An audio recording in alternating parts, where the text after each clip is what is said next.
अब ये एक रावण इस देश में है ना, एक रावण जो ये 28 दलों का गठबंधन, उसमें एक रावण है जिसकी पार्टी ने राम का विरोध किया, वो 47 से लेके और 2019 तक, 5 अगस्त 2019 को। अब वो समय आ गया है कि हम अपने राम को स्थापित करें, श्री कृष्ण के लिए को स्थापित करें, हम अपने भगवान शिव को स्थापित करें, और जो हमारे 40-50 हजार मंदिरों को ने तोड़ा, सबको वापस लेंगे।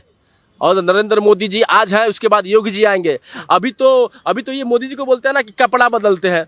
धरती से गाय का अस्तित्व खत्म हो गया, पूरी धरती समाप्त हो जाएगी, क्योंकि गौ माता है, गौ जीवन देती है।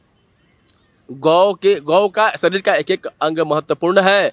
वो गोबर देती है तो उसमें भी जीवन होता है, उससे अनाज उगता है। वो दूध देती है तो पूरा जीवन शैली चलती है लोगों की। ठीक है, ये जो कहते थे ना कि मंदिर वही बनाएंगे, तारीख नहीं बताएंगे, तो विधर्मियों, कालनेमियों, मंदिर भी बना दी है और तारीख भी बता दी है, लेकिन तुम्हारी उसमें भागीदारी नहीं है, क्योंकि राम तुम्हारे नहीं है। धर्म से ग्लानि भरते भारत अभ्युत्थानम सृजाम्यहम् धर्म संस्थापना युगे युगे। जब जब धर्म की हानि होती है ना तो भगवान अवतार लेते हैं और संहार करते हैं।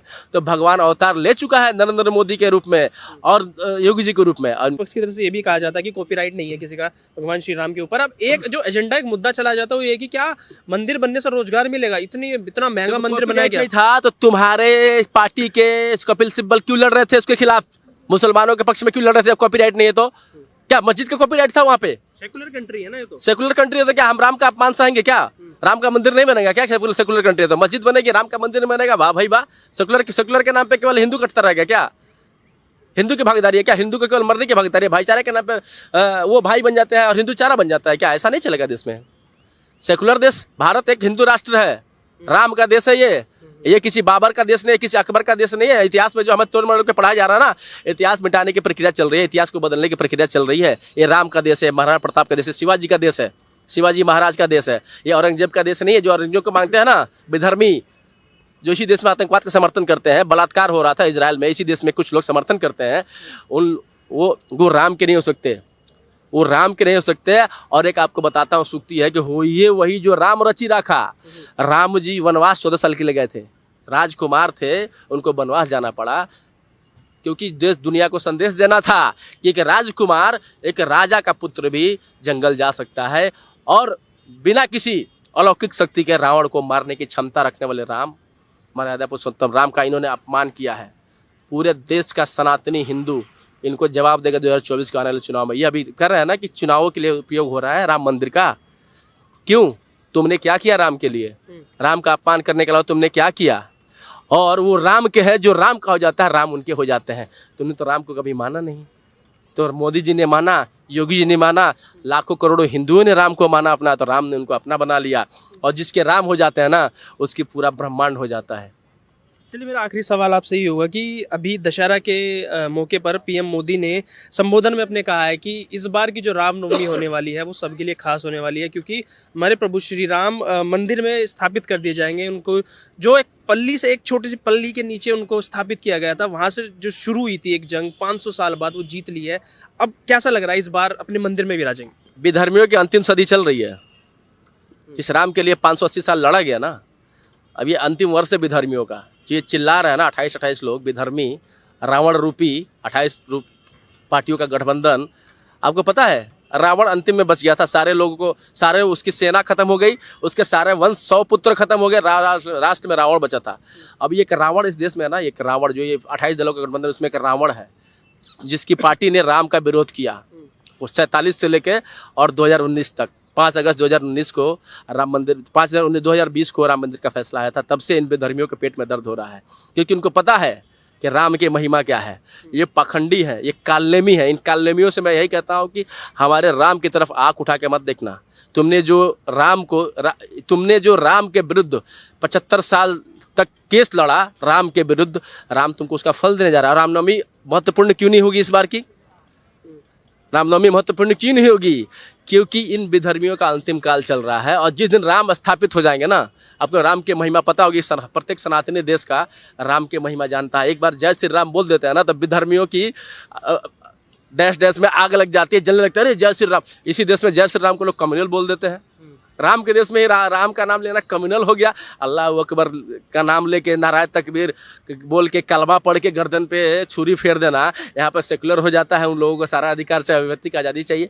तो हमारे पास भी वो पावर है, हमारे पास भी, हम बहुसंख्यक हमने बहुत झेला, लेकिन अब वो समय आ गया है कि हम अपने राम को स्थापित करें, श्री कृष्ण के लिए को स्थापित करें, हम अपने भगवान शिव को स्थापित करें। और जो हमारे 40-50 हज़ार मंदिरों को ने तोड़ा, सबको वापस लेंगे। और नरेंद्र मोदी जी आज है, उसके बाद योगी जी आएंगे। अभी तो ये मोदी जी को बोलते हैं ना कि कपड़ा बदलते हैं, हम एक कपड़े वालों को लाएंगे।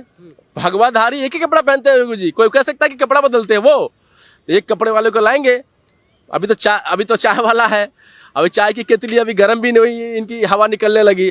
जिस दिन गाय वाला आएगा ना, उस दिन समझ जाओ कि जो गाय का जो गौ माता का अपमान करते हैं, गौ हत्या करते हैं, गौ भक्षण करते हैं, इनको पता नहीं है कि जिस दिन धरती से गाय का अस्तित्व खत्म हो गया, पूरी धरती समाप्त हो जाएगी। क्योंकि गौ माता है, गौ जीवन देती है। गौ का शरीर का एक एक अंग महत्वपूर्ण है। वो गोबर देती है तो उसमें भी जीवन होता है, उससे अनाज उगता है। वो दूध देती है तो पूरा जीवन शैली चलती है लोगों की।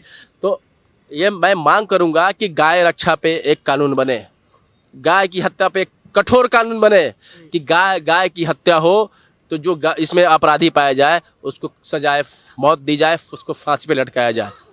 तभी राम राज्य सही मायने में स्थापित होगा, तभी राम राज्य आएगा। और रामनवमी बहुत महत्वपूर्ण होने वाली है, क्योंकि इतने सालों में पहली बार भारत में लोकतंत्र स्थापित होने के बाद पहली बार राम लला विराजमान हो रहे हैं, भव्य रूप में उनका मंदिर बन रहा है और विराजमान हो रहे हैं। तो बहुत प्रसन्नता की बात है, सारी विधर्मियों का नाश होगा। क्योंकि जब राम जी 14 वर्ष के वनवास पर लौटे थे ना, तो खुशी मनाई गई थी, दिवाली मनाई गई थी। और इस बार दिवाली भी हमारे लिए खास है, क्योंकि राम लला हम आएंगे, मंदिर वही बनाएंगे का सपना साकार हो रहा है। ठीक है, ये जो कहते थे ना कि मंदिर वही बनाएंगे, तारीख नहीं बताएंगे, तो ए विधर्मियों, ए कालनेमियों, मंदिर भी बना दी है और तारीख भी बता दी है, लेकिन तुम्हारी उसमें भागीदारी नहीं है, क्योंकि राम तुम्हारे नहीं है। तो अब तुम राम के होने का जो पाखंड ढोंग कर रहे हो, देश की जनता देख रही है, सनातनी देख रहा है, सिख के हिंदू देख रहा है। और आने वाले 2024 चुनाव में तुम्हारी ईंट सीट बजाने का काम यही राम भक्त करेंगे। और ये विधर्मी अखिलेश यादव क्या बात करता है कि 1 वर्ष में मंदिर बना देंगे। उसके बाप ने राम भक्तों पे गोली चलवाई, कारसेवकों पे गोली चलवाई। इंदिरा गांधी ने गौ रक्षकों पे गोली चलाई, उनको श्राप दिया गया, गोपाष्टमी के दिन तुम्हारी मौत होगी। गोपाष्टमी के दिन उनकी मौत हुई। राजीव गांधी की हत्या गोपाष्टमी के दिन में हुई। तो ये श्राप था, वो एक संत का श्राप था, वो संत का श्राप इनको लगा है। और आज तो राम मंदिर का भव्य राम मंदिर बन रहा है। इनका कहीं ना कहीं सारे जितने भी विधर्मी विपक्षी, जो विपक्षी है वही देश के विधर्मी है, क्योंकि हम 82% बहुसंख्यक इनसे लड़ रहे हैं और दिन प्रतिदिन इनकी शक्ति क्षीण हो रही है। और राम का मंदिर स्थापित होने के बाद ये पूरी तरह नेस्तनाबूद हो जाएंगे। चलिए, एक वक्त था जब एक स्लोगन आया था निकल के, जो सत्ताधारी पार्टी थी, जो सब मिल गए थे कि मिले मुलायम काशी राम, हवा में उड़ गए जय श्री राम। और आज वही एक वक्त है जो कहते हैं राम तो सबके आराध्य है। राम राज्य आ गया ना, अब सबको अपनी औकात पता चल गई। अब औकात पता चल गई तो ये बोलेंगे हम तो राम के हैं और राम हमारे हैं। अब तो राजनीति ये करेंगे, ये कह रहे हैं बीजेपी राजनीति कर रही है। अरे बीजेपी का आधार ही वही है, वो राम के भरोसे है, हम भी राम भरोसे हैं। और जो राम के भरोसे है, राम उसको सब कुछ देते हैं, क्योंकि राम मर्यादा पुरुषोत्तम राम है। जो राम की आराधना करता है, राम से ही सब कुछ है। भारत के कड़कड़ में राम है, कड़कड़ में शंकर है, कड़कड़ में कृष्ण है भारत के। तो यहाँ पे राम की बात नहीं होगी तो कहाँ बात होगी। हम तो कह रहे हैं कि राम का मंदिर तो दुबई में भी बन गया, स्वामी नारायण मंदिर। नारायण कौन है? नारायण के अवतार राम है। नारायण कौन है? विष्णु है। दुबई में मंदिर बन रहा है, हम पूरे विश्व में मंदिर बनाएंगे। सऊदी अरब में भी मंदिर बनने की बात हो रही है। हर जगह पूरे विश्व में मंदिर बनाएंगे हम। आपको पता है ना सनातन की महिमा की इंडोनेशिया के नोट पे भगवान गणेश की जो प्रति है, तस्वीर है। तो राम को जो नकार देता है ना, वो खत्म हो जाता है। ठीक है ना, वही है गीता का एक श्लोक है कि कहा जाता है कि यदा धर्म से ग्लानि भवति भारत अभ्युत्थानम सृजाम्यहम् धर्म संस्थापना युगे युगे। जब जब धर्म की हानि होती है ना, तो भगवान अवतार लेते हैं और संहार करते हैं। तो भगवान अवतार ले चुका है नरेंद्र मोदी के रूप में और योगी जी के रूप में, और उनका संहार निश्चित है। चलिए, तो बहुत बहुत धन्यवाद हमारे साथ आपका जुड़ने के लिए। जिस तरीके से लोगों के बीच एक प्रधानमंत्री मोदी और योगी जी को लेकर एक भावना है, एक भगवान रूप तक बता देते हैं। 22 जनवरी वो तारीख जब हमारे भगवान श्री राम अपने मंदिर में स्थापित होंगे, प्राण प्रतिष्ठा की जाएगी। अभी से ही रोंगटे खड़े होते हैं, ये मैं बोल रहा हूँ तो रोंगटे खड़े हो रहे हैं। आज की इस वीडियो में इतना ही। अगर आपको हमारी वीडियो पसंद आई है तो लाइक शेयर और चैनल को सब्सक्राइब जरूर करें।